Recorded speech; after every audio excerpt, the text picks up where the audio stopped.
Hey there, welcome to another video on Middle Game Tactics and Techniques. This is Bharat Divya from Swing Academy, and this is the position in front of you. White to move and find the best move.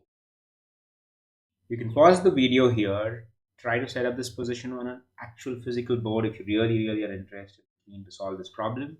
If not, you can just pause it, look at the position, and see if you can mentally figure it out.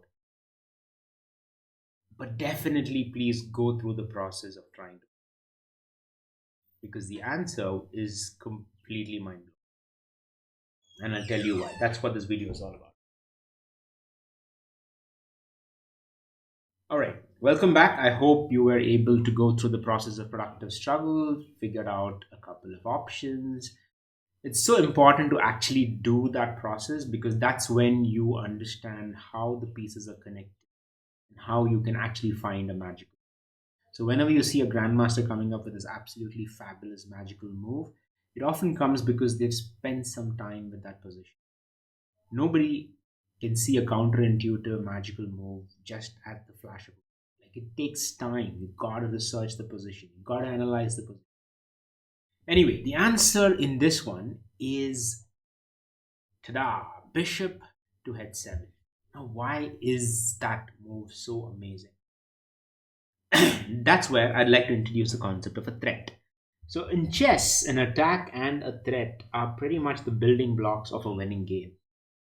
So, what's the difference between the two of them? So, it's so very important to figure this out. A threat is basically moving towards a possible outcome that's good for you and bad for your opponent. An attack is actually moving your piece, specifically aiming at either a square or an opponent piece. So, if I were to move the bishop to e4 instead, that would be an attack because I'm specifically aiming at the b7 pawn. That's an attack. But here, I'm not aiming at anything except this particular square. And there's a reason why I'm doing that. So let's look at the position and let's try to understand and delve a little deeper. Now, if you pay attention and you look at the position, you see that, hey, this queen is attacking this queen.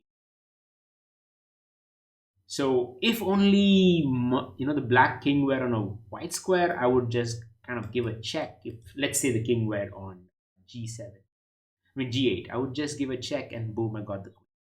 But unfortunately here, the king is in a dark square. So I can't give that discovered double check to take the queen. And I can't go to attack either because then I would be losing my own queen because my queen also has no support. The white queen also has no support. So this is where I need to plan and look for a particular threat. And that's where analyzing the position really helps you because you have a king that's absolutely surrounded by his own pieces. The only squares he can move to are these two. And right now I could think, okay, let me give a check here. But unfortunately, the rook is supporting the pawn. And most importantly, even if the rook were not in a position to capture the bishop, still the king can move here.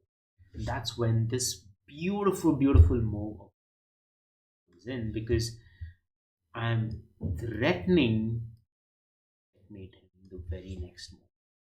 So if you were to do anything else other than protect his king, it's a check.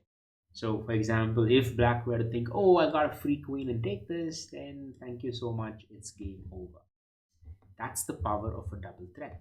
Because if you were to look at it in isolation, so what I mean by that is, let's take two different motives here. One is the discovered attack. So let's say I move the bishop and I'm just focusing on the discovered attack here and say like, okay, I'm threatening to take his queen. If this were the only thing black were to be worried about, then it's not a threat at all because queen takes queen and the threat is neutral. And similarly, if I were to look at this alone and focus, the bishop head 7 with the threat of checkmate alone, then it's so easy because rook knight takes it, rook takes it, and it can be completely nullified. But the only problem is that both of these threats are coming at the same time: the threat of a checkmate and the threat of a queen capture. And even though these threats are almost complete wild west cowboy in nature, in the sense it's wild attack, without any protection, without any possible ways or recourse. But fact that is happening at the same time, simultaneously, is what makes it so powerful, because the only good move here is rook takes bishop, protecting this pawn, and queen takes queen, and the game continues on. However, as you can see, black is a queen down for a bishop, and that means eventually the game would turn in its favor. So, what's the lesson that we can carry into our game? Constantly look for checks and threats. Constantly look to checkmate your opponent king. Even if you're in the middle game, even if you're in the opening, you always think about where his king is. Be aware of the king's position. Be aware of where the king can move to. And see how you can make that. I hope you found this video interesting, insightful. If so, please do like, share, and subscribe, and I'll see you in the next one.